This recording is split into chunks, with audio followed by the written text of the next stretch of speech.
I hope you can hear me. So I'm going to present something about the excitation spectrum of Hamiltonians. So mainly using a method that is already known and a bit elaborated, and but everything is sort of from an algebra geometric perspective. So there's a flavor of algebraic geometry. So because this is a mixed audience, I thought I'd give a motivation why such an approximation is necessary. I'll talk about tensor networks and varieties because this will be a fundamental part. I'll come to the method and then talk about what I call rank tomography, which is a sort of rank analysis of a geometric object. And then in the end, I will make a quick point to maybe as an inspiration for further research on the geometry of MPS varieties in general. Okay, so many body systems are essentially, so for the mathematicians, this can be anything with a multitude of degrees of freedoms. And it's useful that we maybe distinguish these. So this is an arbitrary distinction, you can apply many more. But essentially, a many body system can be classical or quantum, whatever this means. Could be the correlation how you measure this. And we can distinguish the kind of interactions that you have in the system. I will focus on this quadrant here, and in particular, running examples through my slides will be the Bose-Harvard model. So this will be a short-range quantum model, and we will see what this means. Okay. As a primer, there will be a more formal introduction to the Bose-Harvard model, but essentially, an interesting part of this model is that there's a phase transition. So the Bose-Harvard model in general is a simple model for bosons that can hop on a lattice and that have some interaction potential. So essentially, the model is described by hopping and repulsion on each side. And this here is one of the most famous pictures, I think, in experimental physics and the physics of cold atoms, which is the phase transition from a superfluid phase, where particles share a common phase and are delocalized over a lattice, and towards a more insulated phase, where the particles are localized and do not share a phase. Okay, and this we will try to see what this means and why we need approximations to describe such systems. The problem with this, and this was already alluded to in Yunus' talk, is the complexity of, let's say, the brute force way of describing these systems. So this is a many-body state representative. So I say representative because the physical state is a projective class, but think of this as a tensor. And we are looking at the complexity of this tensor what did I do?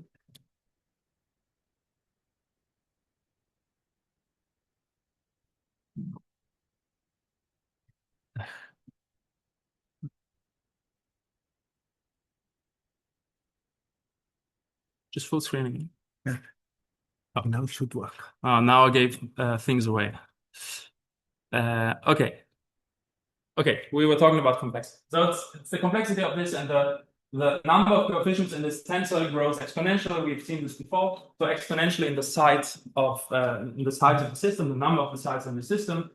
And a funny example is if you take the local Hilbert dimension to be 2, and you have 300 of them, this is already the number of baryons, so fundamental parts of matter, in the observable universe. So it's literally impossible to describe them. So the question is, how can we compress this while keeping the core of the information? And this is a question answered by tensor networks as one of the classes that might bring an answer to this. And I will put an emphasis on the fact that they also have corresponding varieties. Okay, so there's a zoo of tensor networks, and there are experts in here that know about these tensor networks. I want to focus on a class that arises from successive QR or SVD decompositions of a tensor while keeping the network loop free. So this could be a tree tensor network on the left, a Taco decomposition, or an MPS, a matrix product state, which is the thing I'm considering. You already see that there's capital and small d's. The capital d's, so the combination small and capital D, I call a signature of a tensor network. We'll see what this means. Okay, let me give you a definition of a matrix product state. We fix bond dimensions, so this is the large D, and physical dimensions, small d. And now I'm defining a left canonical MPS parameter space. So this is a choice because remember, in loop-free tensor networks, I can always find a central side, whatever this means. And this left canonical parameter space essentially fixes this center side. This parameter space consists, so this is a very non-arbitrary definition. It comes from a paper, but essentially I'm saying there's a product of Stiefel manifolds and a projective space. And now I'm defining a map that is phi d, small d, which takes elements of this parameter space to the projectivized Hilbert space. And what this does is it's a contraction of matrices, namely these tensors here, I slice in a certain way, and then I contract. What I get is a projective point, and this point is a tensor, a matrix for us. Okay, so this is one definition, and there are many others, but we will stick with this definition. And to wrap this maybe a bit up, so a quantum many-body wave function, so now I'm taking a projective point, is decomposed into a set of tensors. So these are the Stiefel points of Stiefel manifolds and a projective matrix C. And then what you do, and now you see sort of the whole picture, you associate these tensors to the sides, you follow the contraction scheme, and this gives you a representation of a tensor of your wave functions. Okay, let me now come to the varieties. So it turns out that you can also look at the varieties. So varieties are a central object in algebraic geometry. And there is a map whose image closure under the risky topology gives you this variety. I'm not going into detail what this map is, but the point is you can also see this variety as essentially an algebraic locus of some rank restrictions on some flatlands. The point is that if I look at the full rank stratum of this variety, it means I'm only looking at these rank restrictions satisfied with quality, then I find that the map that I defined earlier is surjective onto this. So it essentially gives me a good parameterization of this full rank stratum.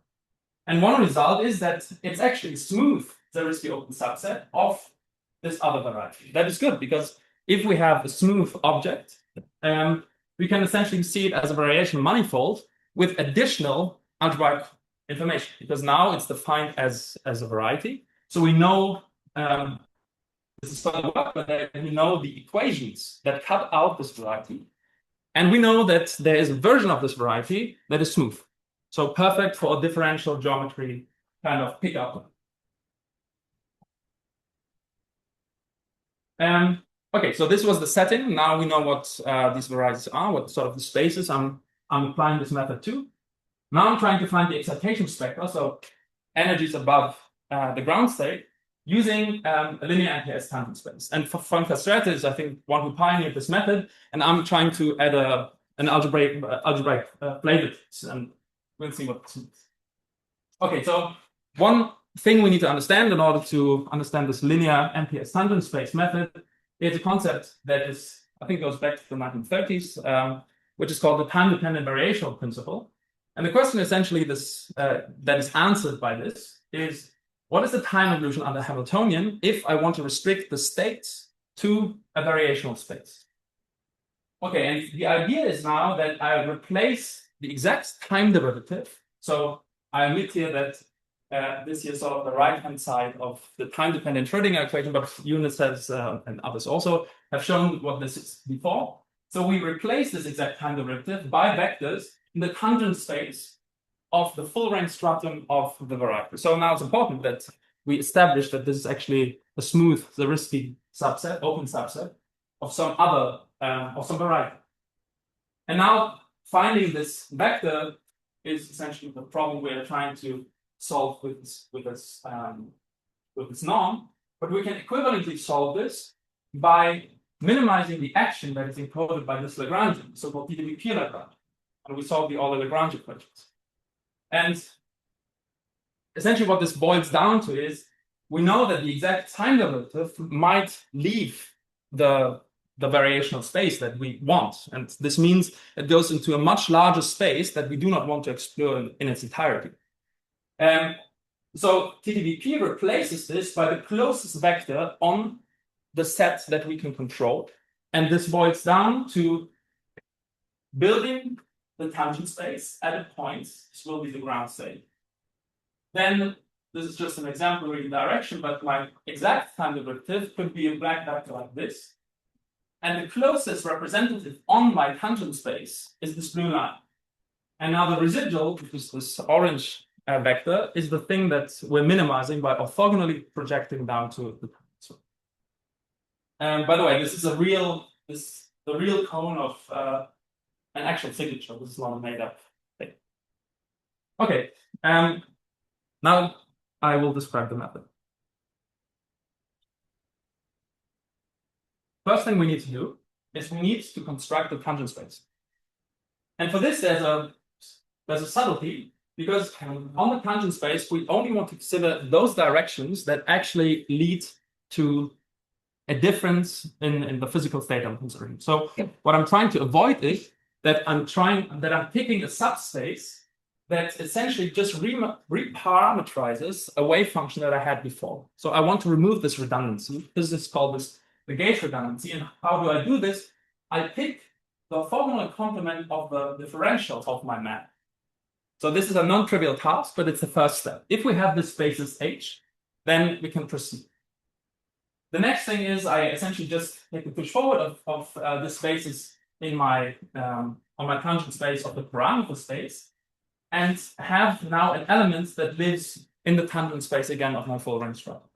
And I build a matrix F that will go along with the further arguments. So keep this in mind. So now a time-dependent vector on my tangent space of I keep saying variety. It's not a variety. It's a full range stratum. But the tangent space of my full range stratum now can be expressed by vectors of this form. So essentially, there is some time-dependent tangent coordinates, which are called psi, and this is the short form of this. Now, once I have this, so now remember, this is sort of, I now know how these vectors look like. So I have defined the candidates for these tangent vectors, and now comes sort of the physical part of this. Namely, I want to apply the time-dependent variational principle and get from this an eigenvalue problem that gives me the excitation spectrum. How do I do this? I take the ground state, I perturb it to linear order with my previously found tangent vectors. And I expand the utility pillar Lagrangian in these variables. So this is the second order, the zeroth and first order of the Lagrangian vanish. And I solve the Euler-Lagrange equation. So this is an equation of motion that represents the trajectory of the time derivative on my tangent space. And now if I choose a form for psi in this way, this gives me a generalized eigenvalue problem that I can now solve. The good thing is this eigenvalue problem is much smaller in, doesn't scale exponentially in the number of constituents in your system, but only, well, it depends polynomial on the Bond. Okay, now I'm coming back to the Bose-Hubbard model because I'm giving you examples. This is now the formal introduction of the Bose-Hubbard model. So again, interacting bosons on a lattice with n sides. And now this is the format of my Bose-Hubbard model. The meaning of the terms is J is sort of, think of this hopping between sides, U is a repulsion, and then I allow for a term that controls the particle number of the system. So the intuition is that J favors location, this delocalization, sorry, that meaning my particles can hop free on the lattice, and U favors localization. And essentially going back to the mock insulator superfluid picture that I, sort of the phenomenological example I gave before, large hopping means we go towards the superfluid behavior. Large interactions means we go towards the mock insulator. Okay, and now this you can sort of see as a representation of what this method does. I look at the low energy excitation of a system with n sides and a different number of particles. Otherwise, you just wouldn't be able to see the nodes if I would go to larger examples. So here I'm choosing a bond dimension pattern. And what we see is here, this is the ground state, has zero energy because it's essentially a trivial excitation with zero excitation energy. And now we look at how the method, which is the axis, colored in what number sectors they correspond to, and the filled dots or the colored dots are exact diagonalization. This is a system that you can still diagonalize.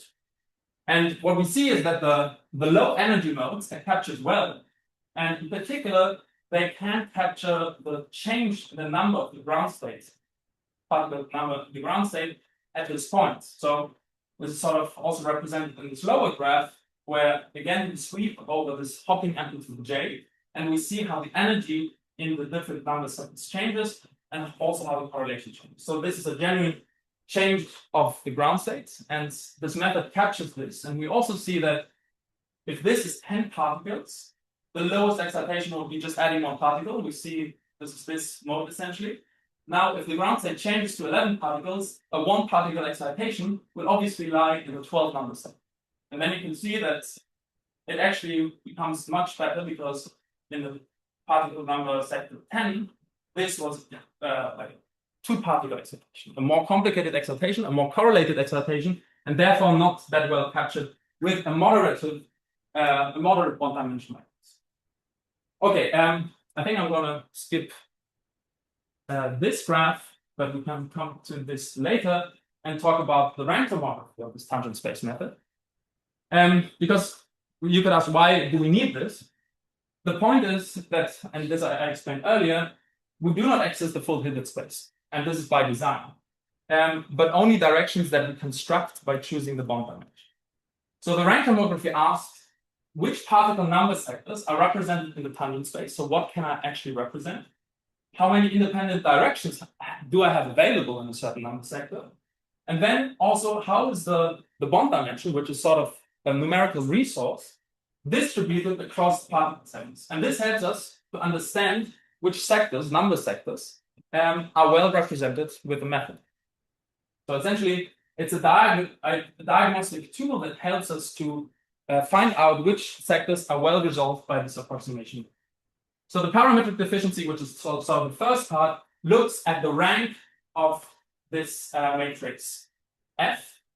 So we project onto a number sector M and look, so the projection to the number sector M of F, which is sort of the representative matrix of my tangent space. We look at the rank. This is what I call the tangent rank. And we define something called the parametric deficiency. So it's the number of directions you would expect minus the number of directions that you have available within the method.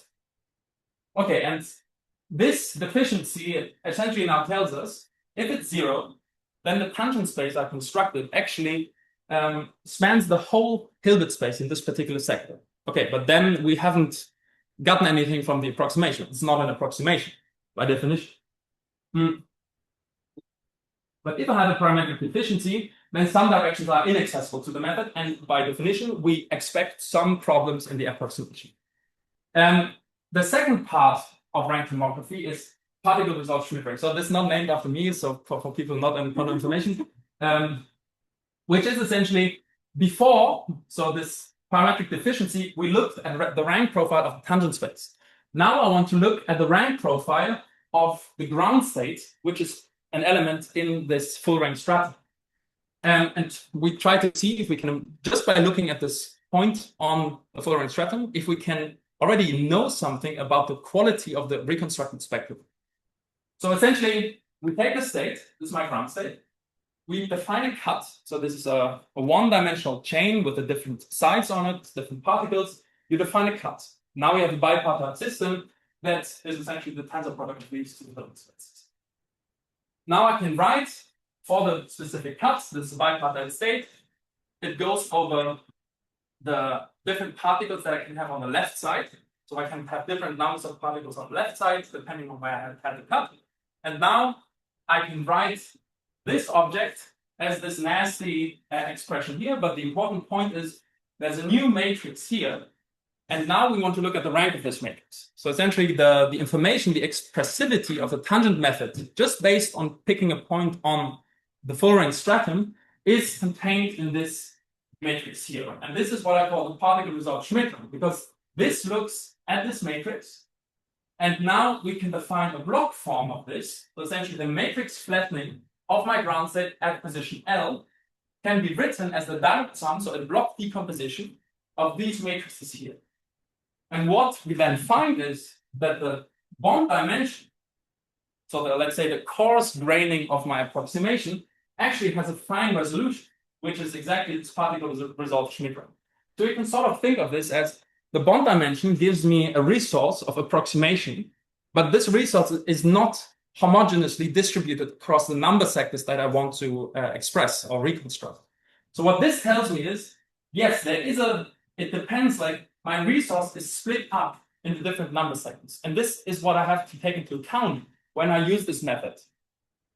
The question? Would you maybe relate it to something like minimum or maximum deficiency across the sectors or something? If you would define this, maybe because this requires a definition, I think. Correct. So in the previous, the tangent, the parametric efficiency. You would have the parametric deficiency per sector M, and if you looked across all of the sectors M, and you took the minimum and maximum of the parametric efficiency, would that be related to the? That's a good question. There is a relation. So we would like to see these defined sort of vectors of deficiencies. So the parametric deficiency and this particle resolved SCHMIDT ring are both vectors for the different numbers you can have in your system. So particle numbers of your excitations. And there is a connection, but maybe it's not that easy to see at this point. But essentially, the bottom line here is this particle resolved SCHMIDT ring tells us something about the accuracy we can gain from this coarse bond dimension. I'm saying coarse because the bond dimension is usually the thing that you put into a DMRG routine, like a ground state search routine. You take the ground state, you get a ground state with a fixed bond pattern. But the point is that the fixed bond pattern has a finer resolution, and this is extremely important for this method. And this is why you need to resolve it in this finer way. Okay, and to sort of see what this means is I have a small example. So this is 4 sites, and now we look at excitations with 3 and 4 particles. This here is 3 particles. This is 4 particles, and here you see the parametric deficiency. So 3 and 4 particles. You see that the parametric deficiency. Okay, the colors have vanished. That's very unfortunate. And so this here is an orange region, the same orange as here. And you see that in this orange region, the crosses are exactly aligned with the blue dots, meaning I have no approximation error. And this is also what we see here. There's no parametric deficiency.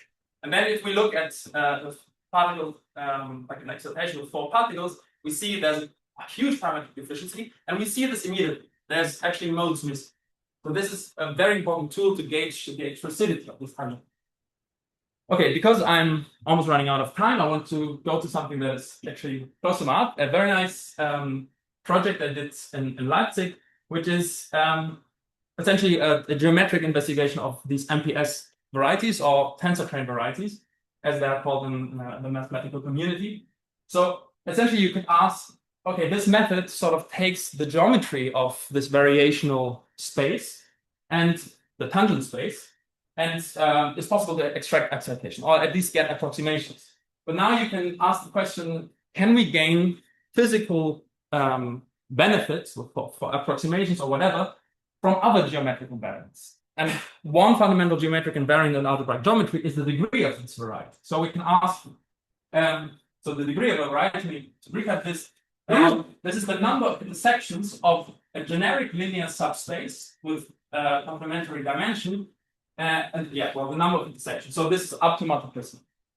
And the result, so this is something very hard to compute usually, but for this particular case, or for the case of MPS varieties, we derive a form where the degree of the variety and the degree of the full rank stratum are the same, actually, because it's based on a volume argument. And we have a closed form. So this is essentially a combinatorial factor that depends on a whole bunch of representation theory and such. But essentially, this tells us I take my variety and now intersect it with linear measurements, because this is nothing else, this generic linear subspace is nothing else than a measurement, a linear measurement. And this tells you if I intersect it with these generic linear subspaces, you get a certain number. And the question is there something we can learn from this? Does it help us in understanding the expressivity of certain methods or anything else? So I have limited intuition on this, and maybe you have some ideas how this could be applied. And with this, I end the talk. So this is the excitation, and this is the degree paper, and thank you very much.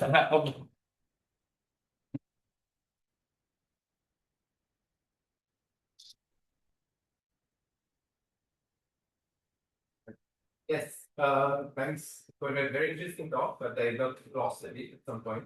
So I got very interested into the, let's say, quasi-particle answers that has been proposed as another way to access the excited spectrum. Could you relate your work to these answers? Because you're working just on the tangent space, that one is making an answer for it. Yes, so historically, this project was was not trying to sort of go into this tangent MPS method, which is there's literature on this mostly by researchers in Ghent. But then we realized that this is actually the method that comes from an initial answer. So I don't want to elaborate which paper we looked at. It's a paper by Kotinsky, I think 2011. And we thought we could generalize this quasi-particle ansatz for a 1D system by promoting field coefficients to tensors. But then what came out of this was exactly this tangent method. So let's say the parts, like the recipe I give here, is very similar to what you find in, let's say, standard tangent MPS literature. Only that I restrict to something that has an algebraic structure, and the derivation is different.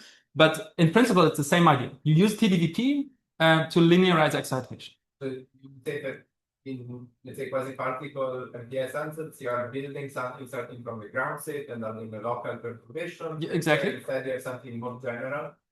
I mean, the idea, because it's also based on TDP, the idea is again the same.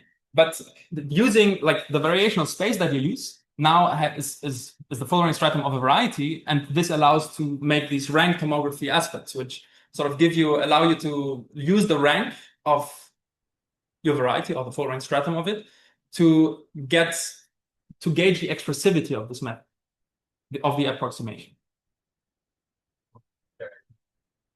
I can ask. Yeah, maybe we discuss it. Okay. We have more questions. So about the degree, which is the order of the number? So I think if you have a system, so a tensor train of length 12, so 12 sides, and each local side has a Hilbert dimension of 3, then this is, I think, if I remember correctly, an 84. So it's a 2 to the power of 12 dimensional space, and I think the variety is dimension 84 or something. Something big. I don't remember. But essentially the point is, this is a number, the degree is 10 to the 34. So it's incredible. It scales very interesting. But it's very large codimension.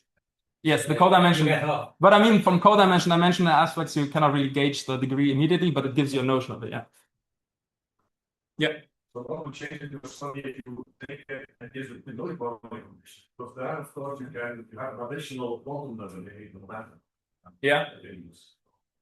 Yeah. So we didn't focus on this because there was the literature was just too big. But essentially, you obviously use this. I wouldn't immediately know how to phrase this algebraic ansatz for a non-loop free tensor network. But probably there exists such a thing, and one might need to think about this, but I don't immediately. I couldn't say how to take. And also, like you're looking at the lowest, so yeah. There's some argument that the lowest line excitations or one quantum excitations at least. But right. The high energy excitations, there are 2 and 3 particle excitations. Right? Yeah. You don't have to look at the tangent data, you have to look at the double. Double tangent. The triple quantum. Exactly, and then obviously the curvature of your variety becomes important.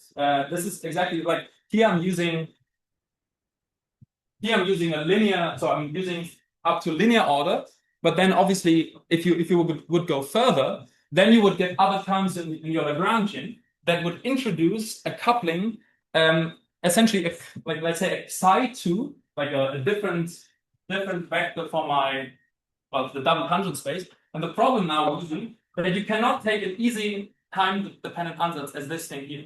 Because if you go to the double tangent space, the problem is that you will have the conjugate and non-conjugate variables will mix, and you essentially have some sort of a Bogoliubov ansatz of the modes. And with this, you can capture the curvature of your model of the variety, but it will be much more complicated because obviously the number of parameters doubles. But it's still possible. It's still possible. I'm thinking about it. Yeah. You still get the generalized eigenvalue problem. You still get a generalized eigenvalue problem, yes, but of double the size and yeah. But it's actually what we're not with is some scattering problem. Exactly. You insert quasi-particles that then could scatter. And you can, yeah. For example, like the correlated particle Hall excitation is exactly such an excitation. Yeah, this is something I would like to do. Okay, we have no more questions. Before we take Otto again, we resume at 4 p.m. right? And don't forget to sign up for the dinner. Right. Okay.